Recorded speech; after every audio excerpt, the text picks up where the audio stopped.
Cooper Koch is a Hawkeye. Fran McCaffrey lands his guy in 2024, and Fran continuing to do a nice job with legacy recruits and not throwing away the past, but building on the past, building for the future. We'll talk about the commitment from Cooper Koch in a moment. But first, a reminder to hit the subscribe button here from the Hawkeye of the Storm. Please hit the like button. Yes, I know I've got a Band-Aid across my face. No worries. Had a little minor procedure. I'm going to be okay. If you see a couple more Band-Aids coming over my face in the next few days, then we'll talk. But I'm okay for now. Do want to thank our sponsors, Ascent Nutrition. First of all, they've got some great stuff like this pine pollen, which is helping people across the globe with their brain health, cardiovascular function. It's a natural, unique, raw food. All right. Again, this is Ascent Nutrition. If you want 10% off your order, be sure to use the code Hawkeyes to receive 10% off your total order from Ascent Nutrition. Visit www.goascentnutrition.com. You can also find the links to this product and others in the description below. Again, that's Ascent Nutrition. So the big news on this Thursday, besides the fact that we're awaiting what will be a momentous draft for the Hawkeyes tonight with Keegan Murray expected to be taken likely in the top 5 overall, we got the news this afternoon of legacy recruit Cooper Koch committing to the Iowa Hawkeyes, the 6'8", 205-pound power forward out of Peoria, Illinois, making his pledge known. And this is something that I felt pretty good about, especially after we spoke with his dad back in March. J.R. Koch guested on the show with myself and Coach Gary Close following a couple different Iowa men's basketball games. But J.R. reminded us that he was allowing Cooper to go through the process. Cooper, a 4-star kid, highly touted, was being recruited by a number of Big Ten schools. But J.R. told us he was letting Cooper go through that process, which I think is commendable from J.R.'s perspective. J.R. is a huge Hawkeye homer, no doubt about it, former Iowa 90s star under Coach Tom Davis. Let's take a look back at what J.R. said during that show, because it gives us some good insight as to how he approached recruiting and how we've gotten to this point. Recruitment of Cooper. Where is that at right now? Well, he could address that a little bit better. You know, I'm kind of the dad. I've done my job of brainwashing him for the Hawks for years and years and years. Good. You know, Coach McCaffrey saw some skill and talent in him as a trader over at the Iowa camp many years ago, and actually that next fall offered him a scholarship. So Hawks have always been on his mind, but some other schools have kind of been percolating and popping up, and you know, it's my suggestion to, hey, you got to feel right about your decision because it's your decision. You know, it can't be dad brainwashing you as much as I would like to, but he needs to come to that decision. But this week's been a fun week. We actually went to the Iowa game versus Northwestern, which was an awesome win. Had a great time. Hung out with my teammate, Kenny Mack. Went and had some chips and salsa and went to the game and had a good time. And then we went to the Wisconsin game Tuesday and had a great time there. That was one of the best college games I've seen. And actually, we went to the Indiana game yesterday. So now we're back, taking a couple-day break, and then we're going to go to Purdue on Saturday and Illinois on Sunday. So, you know, I'm trying to answer your question, I'm trying to expose him to as much right now and just let him, because once he makes a decision, we'll be where he's at. JR, thanks for hanging out with us for an hour and a half. And JR, was a blast, buddy. Thanks for coming on. No problem, Klaus. You're a good man. Anytime. You are back. I'll tell you right now, if Cooper doesn't come to Iowa, you'll never be on this show again.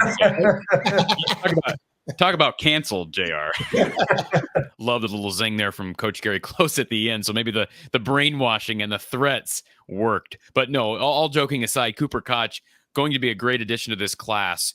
He is considered fringe top 50 in the country as of right now for that 24 class.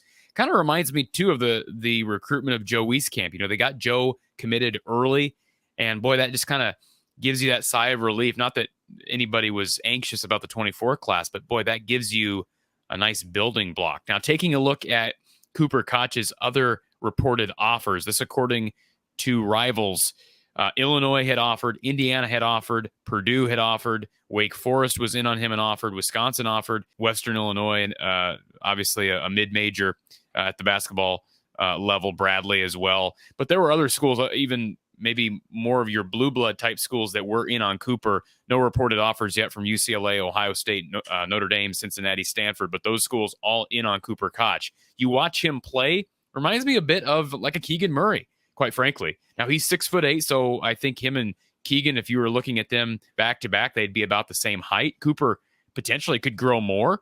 Could Cooper end up being 6'9", 6'10"? Maybe. Those things are hard to predict, but the way Cooper plays, he's got a good outside shot. He's a good rebounder. He's going to have to get bigger, right? That's normal for any kid who's literally going into his junior year of high school. But he's got some really good ball skills. I thought looking at his tape, he moves off the ball well, and he's a good ball handler for his size. And, you look at guys in the NBA, everybody wants to bring up Kevin Durant because he's kind of that oddball because he is 6'9", 6'10", and yet handles the ball like a point guard. I'm not saying Cooper Koch is Kevin Durant or is going to be that type of point forward, but with Cooper's size and length, he's got an opportunity to be a star at the college level, even more of a star than maybe his dad was at Iowa. There's no question about it. But again, right now he's listed at around 6'8", 205 pounds. He plays at Notre Dame High School in Peoria, so not real far from Iowa City. What is that? Maybe a 2.5-hour drive from Iowa City, maybe less than that. So congratulations to Cooper. That's a great family. I mean, JR is a great guy. I remember having him on the show again a couple times during the post-game season, and just a real down-to-earth family, and I couldn't be happier for Cooper Koch. And congratulations to Matt Gatens, Fran McCaffrey, and that staff, because being able to seal the deal, how much of a factor was Matt Gatens? I mean, with the connections Matt has to the program, being a homegrown kid, and certainly the Koch family's connection, who knows? Maybe that was a factor in sealing the deal here. And Cooper could have waited. I mean, he could have waited for another year at the minimum. He decides to pull the trigger. Also want to throw a congratulations to Matt Gatens. Saw him and his wife had another baby here this week. So congratulations to the Gatens family. But I tell you, I am still so pumped about Matt Gatens being on the Iowa staff. And I think we're already seeing the effects. Now the priority moves to who else in the 23 and 24 class. I do think you're going to see a guy like Price Sanford probably commit at some point. I expect that. I'm not saying I guarantee it. Certainly he's being recruited by a lot of schools across the country. Iowa is in on a number of kids in the 24 class. We've seen Iowa offering more kids, some pretty highly touted guys. John Bowl from Wichita, he's 7'1". They just offered him not that long ago. So Fran McCaffrey going big or going home, I believe he's a top 25 player in that class as of right now. And again, he stands at 7'1". We did just hear that Fran offered Tyler Betsy, who's a 6'8" forward out of Connecticut. They also offered Nate Gurungomba, who's a shooting guard out of South Kent, Connecticut. So they've been working that East Coast, and I'm assuming a lot of that is the Courtney Eldridge connection. I'm sure he's very active in those guys' recruitments. And again, it's early in that cycle, but I like the guys that Iowa is in on, and having Cooper Koch commit early only helps build that class. I think Fran's doing a really good job on the recruiting trail, despite some of the shortcomings on the transfer portal side of things. I think a lot of those are not his fault. I know some fans get mad at me when I say that. I just don't think they are. But Iowa now, I like the pieces they have. And then they just offered Brock Harding from Moline the other day for the 23 class to pair with a guy like Owen Freeman. Brock Harding, by the way, will be at Iowa here this week. So great things happening. And we know it's a huge weekend for football recruiting. We'll have your coverage right here. More content on the way. Stick right here from the Hawkeye of the Storm. Turn notifications on, and you'll have the latest from Hawkeye Nation.